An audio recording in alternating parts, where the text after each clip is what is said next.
PodCastle, episode 900, for Tuesday the 15th of July 2025. Sour Fruit by Gillian Knox, read by Karen Menzel, selected and produced by Devin Martin. Rated PG-13, with content notes for domestic abuse and the death of a parent.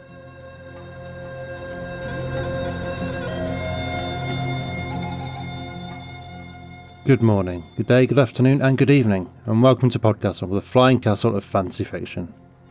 I remain your host, Matt Dovey, and I so often start these intros by saying it's my privilege to present a story for you today, and I do always mean that. This is a position and a responsibility I take seriously, and I never forget that it is a privilege. But today, I really super mega mean it. Today it is my absolute privilege to present episode 900 for you, a PodCastle original for our Disability Pride and Magic Month, and one that genuinely stopped my breath when I read it, because it is such a personal gut punch. It's the perfect story to mark a centenary episode like this, as it encapsulates so much of what we try to do here. It's about showing an underrepresented narrative, illuminating a marginalised experience with a story, about trying to engender empathy through fiction, using our little platform to lean our weight on the moral arc of the universe and bend it towards justice. So I'm honoured to present today's story for you. Sour Fruit by Gillian Knox, narrated by Karen Menzel. It is worth saying, because I really don't say it often enough, that 900 episodes does not happen by magic. It is not manna from the heavens, a gift from the universe where each episode pops into being on a Tuesday. It takes a lot of folk, a lot of time and care and graft to keep the castle flying, from the slush readers to the masthead to all the admin involved in the engineering decks of the mothership and escape artists. And, of course, our authors and narrators. And we are mighty, mighty proud that we managed to pay everyone involved in the endeavour.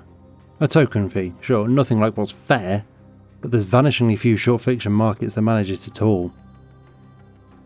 Being able to do that means making the work a viable option for marginalised folk who might otherwise not be able to justify it, versus something else that might make them a bit of money, make ends meet and scrape through another month. Which means that being able to pay folk allows us to broaden the kind of people who can participate in short fiction publishing, the black and queer and disabled types who are held back by the systems we live in and are more likely to be living on lower incomes. And broadening the staff means broadening the perspective, means broadening the stories we select, helping publishing break out of its feedback loops of white, middle and upper class Anglosphere staff and consciously favouring white, middle and upper class Anglosphere narratives and making that the dominant form of storytelling.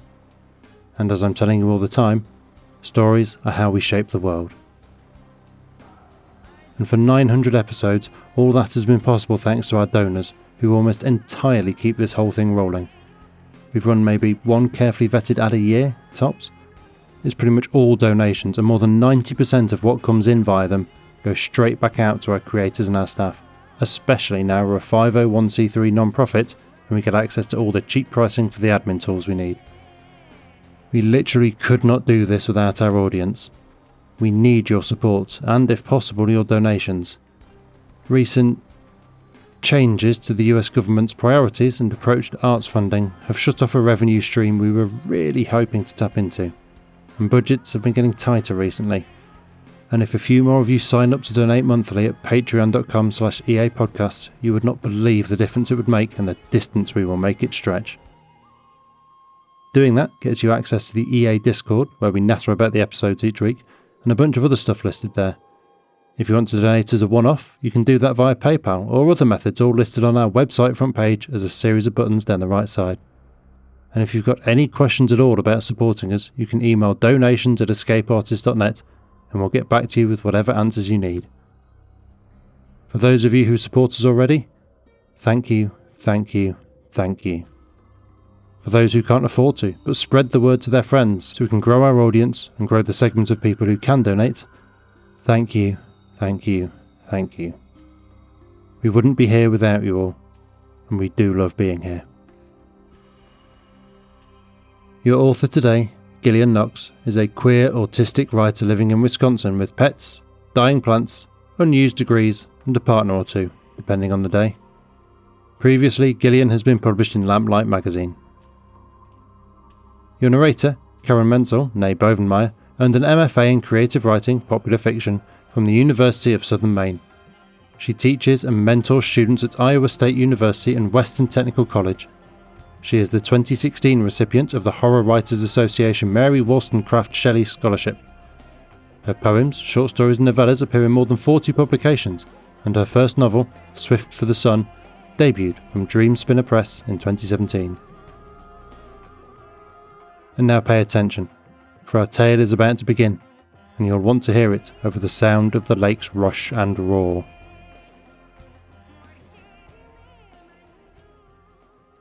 Sour Fruit by Gillian Knox. The large open field was encircled by forest. Its sandy soil was home to scrubby flowers and grasses whose spindly roots reached deep into the loose ground, teeming with ants for whom the medium was perfect. Not quite in the middle was an old apple tree, twisting up from the ground this way and that, short and stubby. The fruit it produced was the sour, small sort that puckered the mouth with every bite. That sort that farmers have been trying to breed out of existence for countless generations.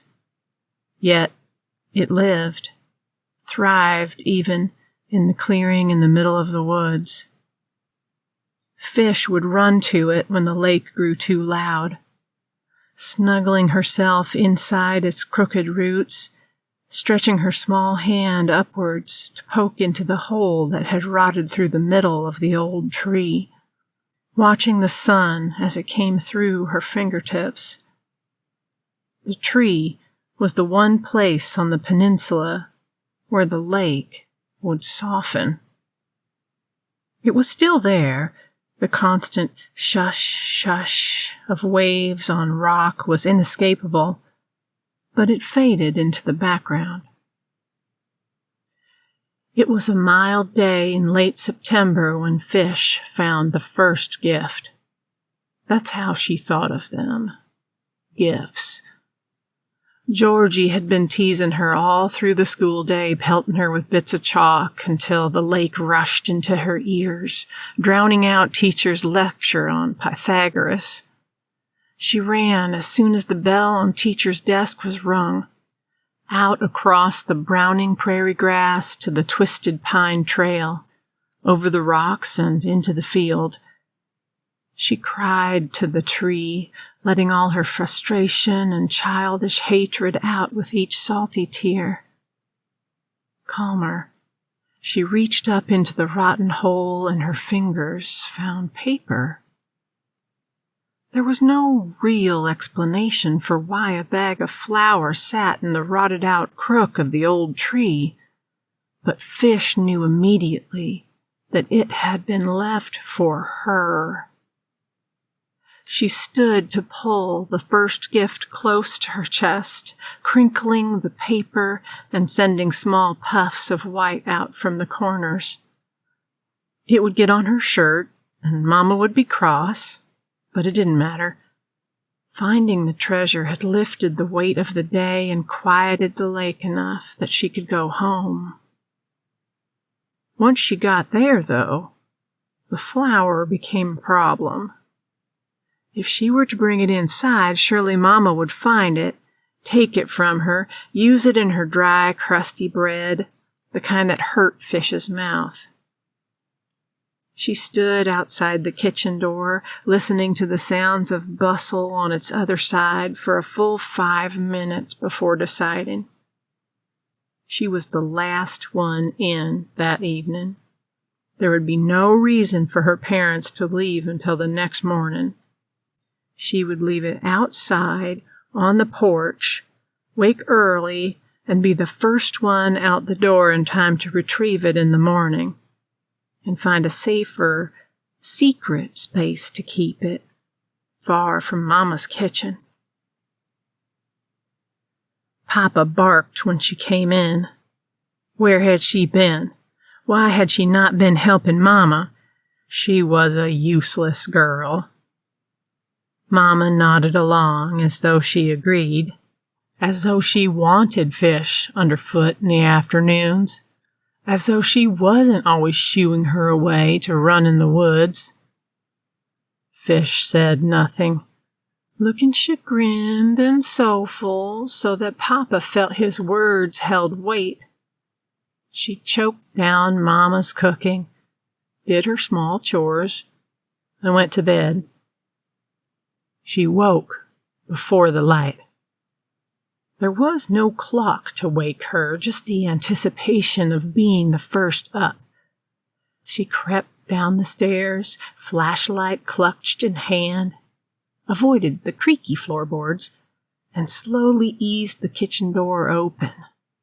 Just a crack, just wide enough for her to squeeze through. Her heart caught. Even in the limited beam of her small light, she could see the mess on the porch. The flour had been kicked over. The lake rushed in, drowning out everything around her, drowning out the angry keen that burst unbidden out of her throat. It brought Mama, and a smack up the back of her head before Mama saw the mess herself. She snatched the light from Fish's hand. "Where's your father?" she spat out in a tone Fish couldn't read. There was anger, but it was mixed with something else. Hysteria, maybe, and just the slightest touch of giddy. Fish had stopped screeching, but she couldn't speak yet. Her gift was gone. She could think of nothing worse. Mama swept the beam of light out into the dark morning. The mess wasn't confined to the porch. Boot tracks full of flour led out away from the house. Mama pulled up the hem of her robe and, with a jaw clenched so tight Fish thought she could see it pulse, stomped out after them, still in her slippers. Fish had to jog to keep up as they followed the flour trail down the footpath in the woods, up the rocky berm and straight to the woodshed Papa's papa had built in the back 40. Fish could barely see round Mama as she kicked the door open, but she did recognize Georgie's Mama from the panicked screech she let out. The cacophony of yelling that followed was too much, too sudden for Fish, so she turned on her heel, rushing back through the dark, away from whatever nasty thing was happening in the woodshed, to the quiet of her room. The silence in her house the next day was an icy thing with thorns. Mama was still there. Papa was there as well, but they merely played at normality. For the first time since she could remember, Fish was relieved to run off towards the schoolhouse. The discomfort followed her there as well. Whispers ran around the small room, and glances were shot none too furtively towards Georgie, who looked uncharacteristically pale and drawn. His mother, Fish was informed, had disappeared in the night. Ran off, it was said, or was run off. Fish thought it must be hard for Georgie, but struggled to care overmuch. Perhaps this was just comeuppance. She'd been told it existed, but never seen it in action before. Maybe things were setting themselves right. After school, she went back to the tree, walking this time. Despite the terrible awkwardness everyone else seemed to be feeling, Fish felt lighter than she had for a long time. The lake was a distant shush, even before she made the field. This time, there was a little salt well waiting for her in the hollow. She grinned to herself, pleased that the tree was still giving her things, despite the mess she'd made of the first gift. The little ceramic pot was a deep, polished brown, and, when she twisted the top off, full of the most glittery rock salt she'd ever seen. "I'll take better care of this one," she whisper-promised to the tree, before giving it a hug and nearly skipping all the way home. She was wrong, of course. Mama saw it almost immediately, snatching it from Fish's fist. "What are you doing playing around with my salt well?" she demanded.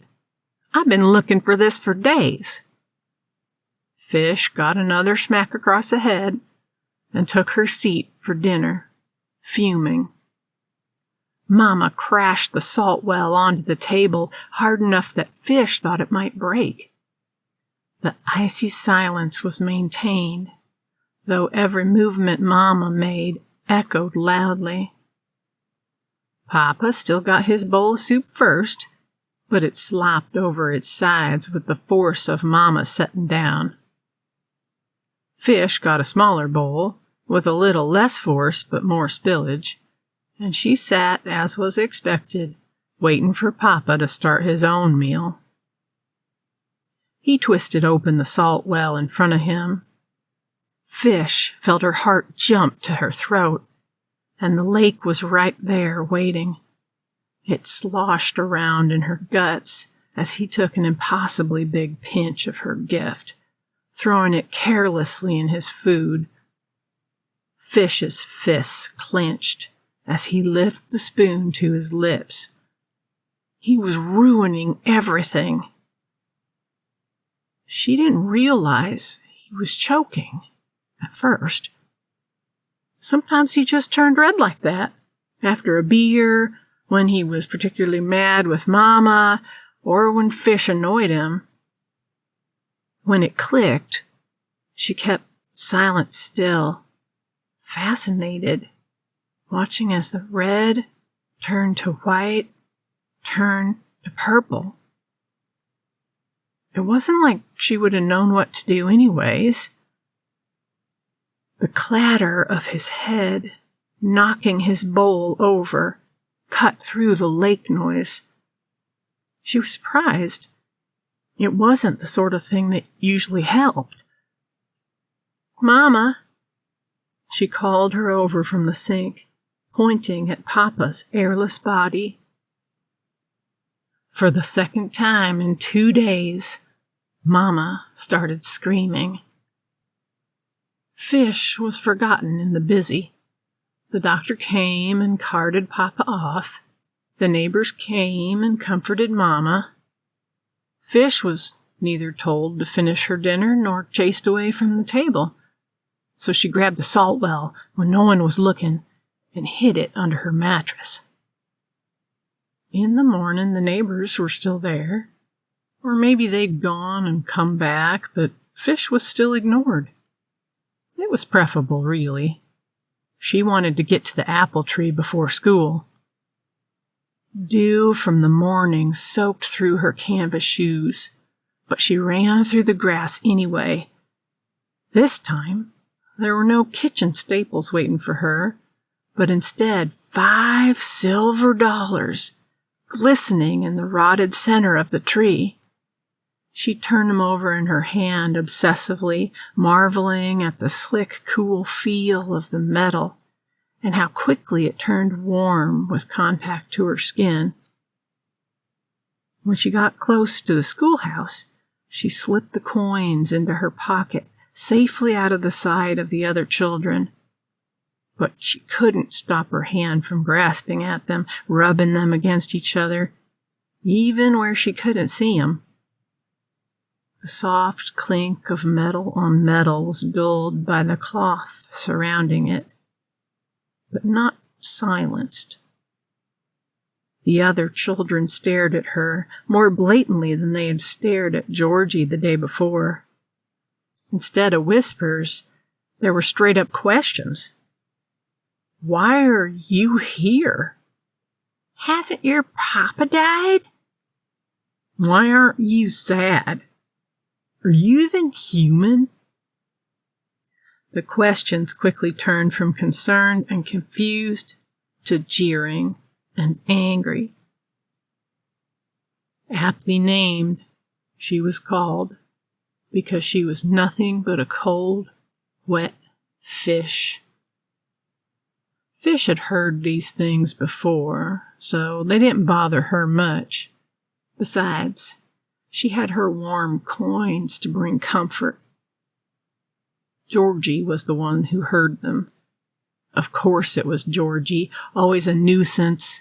Something had hardened in him over the last 2 days, and when the clinking of metal became too loud to be hidden, he whirled on Fish, a gleam in his eye. "What have you got?" he demanded, and lunged after her when she refused to tell. The coins spilled out onto the ground, pausing everyone for a breath before Georgie threw himself off of Fish and towards the money. This was too much. All of her gifts were being touched by people who shouldn't even know of them, sullying what was such a magical private thing. She had Georgie by the back of the hair before he could touch the silver. The lake was there, and she only barely held it back as she shoved Georgie's face again and again into the dirt. She didn't know how long it went on, but it was long enough for her mother to show up. Mama was still in her robe, hair in disarray, as she pulled Fish off her classmate, screaming curses. Of all days, of course Fish would cause such trouble. Now that Papa was gone, she could stop pretending that Fish belonged in her house. Fish was always an unnatural, ungrateful thing. She shouldn't be allowed amongst normal folks. Fish stopped flailing her arms towards Georgie as the rain of cruel coming out of Mama's mouth washed over her. A lot of it made sense. She thought, this was made to make me feel bad. Mama's trying to make me feel bad. But she failed. Fish didn't feel bad. She felt liberated, like all the excuses were gone. There was no reason to protect any of these people anymore. She stopped, trying to hold the lake back.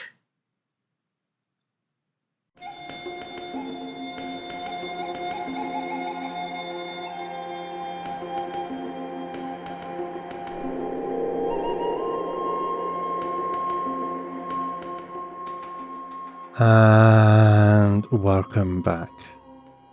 That was Sour Fruit by Gillian Knox. And if you enjoyed that, then go seek ye out Volume 9, Issue 3 of Lamplight magazine, with the story Juggalo in it. But beyond that, I'm afraid that you, like me, must wait for other markets to catch up to the self-evident brilliance on display in today's story and publish more by Gillian. I hope we're not waiting too long. Gillian didn't send us any notes today, but I don't think they're necessary anyway. I think the story is the notes, because this is so incredibly grounded in the autistic sensory nightmare and the social rejection that there's nothing more could be said that the story didn't say. I almost don't know how to approach this outro, because the story hit me so hard, I don't know where to start. Part of the problem with discussing autism and being autistic is I've only ever been autistic. I've never been neurotypical to comprehend the ways in which my experience of the world differs from that assumed baseline, and how it differs to explain it all. The new Murderbot series on Apple TV, which is great and is leaning hard into the autism angle, has a moment in episode 2 where Sec Unit is asked, "What's it like to be you?" To which it can only respond, "I don't know what it's like to not be me, so I can't say what it's like." And that's not unique to being autistic, that's a problem anyone has. Describe the colour green without simply listing objects you know to be green, but in such a way that you can know, definitively, that your subjective experience of the colour you know as green is the same as someone else's. But the burden of having to explain our experience of existing inevitably falls on us as the minority. Here's a more pertinent example. I once asked online if neurotypical folk could describe the experience of listening to someone talking to you in a crowded, noisy room, like a pub. And it turns out that's a thing that most people don't really have the words for, or is something so automatic that you struggle to pin the concept down in mere language. The closest someone got, I think, was describing it like a camera lens focusing. All that other noise is still there in the background and its presence adds texture, but you're focused on the person talking to you and it's no effort at all to make it out. Whereas for me, and it took me so many years to discover this wasn't how most people experience the world, because who offhandedly offers their opinion on their subjective sensory experience of the pub in case anyone around them has it different? For me, it's like a 2D black and white line drawing of a Where's Wally puzzle. Everything is of equal importance, and no one thing stands out in any way, either through focus, or colour, or proximity, or size. I hear all the noise equally, and equally loudly, every conversation around me, and every scrape of a chair, and clink of a glass, and chime of a gambling machine, and the only way to pick out any of what the person in front of me is saying is to concentrate intently on lip reading as a contextual clue to match with whatever snatches of sound swim up through the torrent, and piece that together with the best guess prediction of what they're likely saying, and hope to all the gods I've got it right and not just responded in a way that's a complete non sequitur. It is stressful and exhausting, and it is like your anxiety is water on a stove steadily building to a boil, pressure and steam waiting to burst over. Or like the sound of a rushing lake, even. And from the outside, you'd have no idea. The only clues you'd get, if you were paying close attention, would be noticing my shoulders relax as we step outside and the tension can ebb away. Or notice how I increasingly decline to meet up anywhere I know will be noisy like that, even if, for so much of my life, I didn't get why it was such a struggle. Because it's not just about the fact it's difficult to understand a conversation, it's...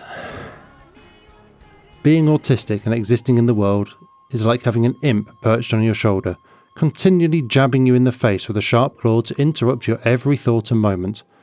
Though, this is based on an assumption that getting interrupted so constantly would escalate anyone's anxiety and frustration, and I don't even know that. You can't get rid of this imp. No one else can see the imp, and at best all you can do with it is make sure you're stood somewhere that it's not going to pester you too much.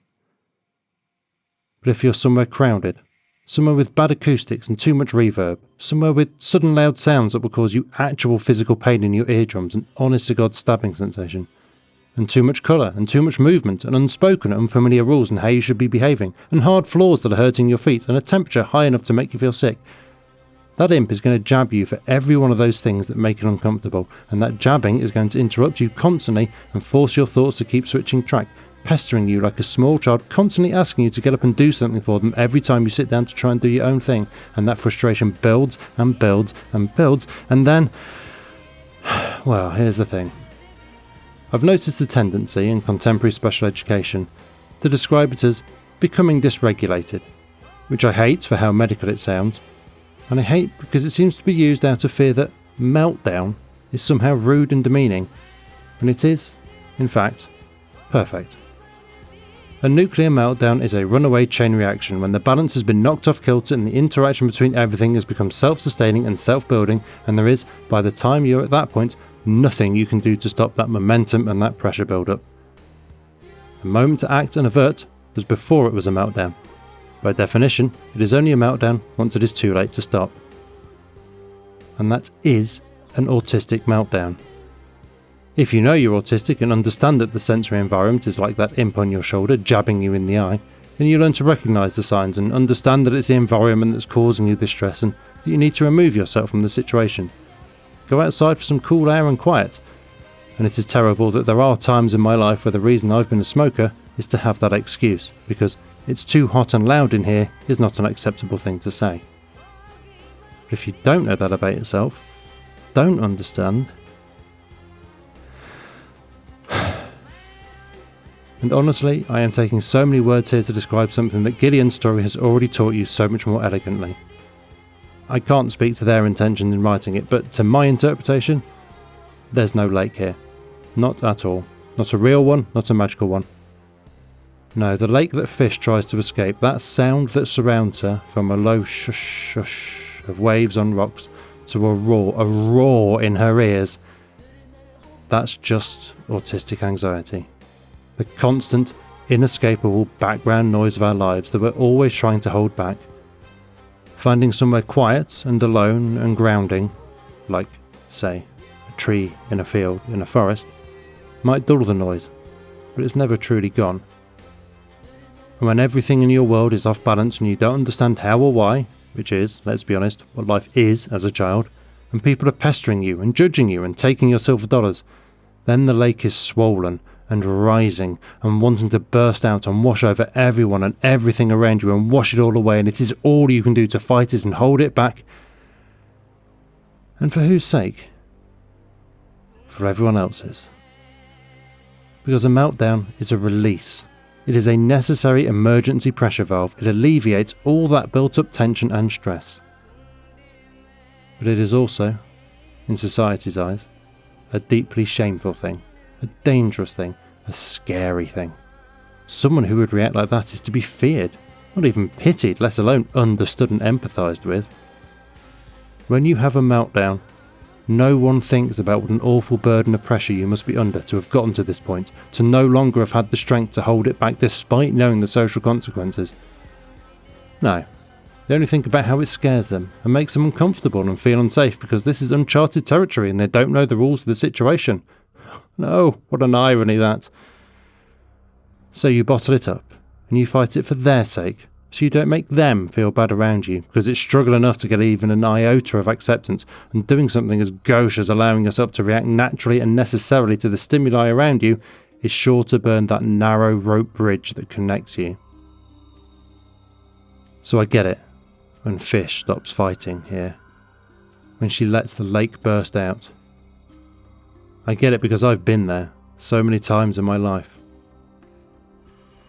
When you decide, though that may be giving it more conscious involvement than is true, but nevertheless, when you decide that you've had enough of thinking about people who don't think about you, about putting their needs over yours when they never show that same kindness in turn, about protecting them from the consequences of their behaviour and their attitude towards you, when there's no reason to protect these people anymore. It is liberating, I get it. At least, it's liberating until the next day, when you have to face everyone again, and the opprobrium surrounds you like air pressure before a thunderstorm. It becomes yet another layer of oppression, of pressure, building up to the next meltdown, even as it makes you more determined, more frightened of losing control again.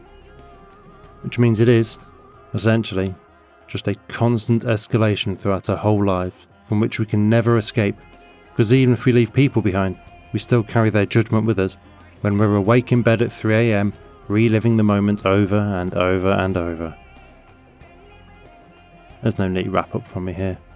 No call to action. Just go back through the story again, please. Now you have context. Take it on board. Because it's telling you, so much more eloquently than I ever could, just how hard it is to be autistic. We could really do with a few more people comprehending that. That was our show for this week. On behalf of everyone at PodCastle, your co-editors Wanini Kamamia and Devin Martin, assistant editor Caitlin Zavanovich, audio engineer Eric Valdez, and our many wonderful first readers, Andrew Cahoe, Balawan Conte, Craig Jackson, Amalia Harrington, Julia Patt, Kieran Corsini, Tanya Barry, Tava Nova, Tierney Bailey, Zeev Witties, and myself, Matt Dovey. Thank you for letting us share another story with you. The legal bit. PodCastle is part of the Escape Artists Foundation, a 501c3 non-profit, and this episode is distributed under the Creative Commons Attribution Non-Commercial No Derivatives 4.0 International License. That means you can share it, and please do, but you cannot sell it and you cannot change it. If you want specifics, check creativecommons.org. Our music is by Shiva in Exile. Everything we do on PodCastle is 100% donor funded, and if you'd like to support what we and the rest of EA do, please join us on our Patreon at patreon.com/EAPodcasts. Prefer another method? There's details for supporting us via Twitch, Amazon Prime, Ko-fi and PayPal on escapeartist.net, and you can email us to ask questions at donations@escapeartist.net. We'll be back next Tuesday with another fantastic tale. In the meantime, you might care to check out our sister podcasts: Escape Pod for science fiction, Pseudopod for horror, Cast of Wonders for YA speculative fiction, and Catscast for speculative cat stories. If your heart belongs to us though, we'll see you next week. Be safe and be kind.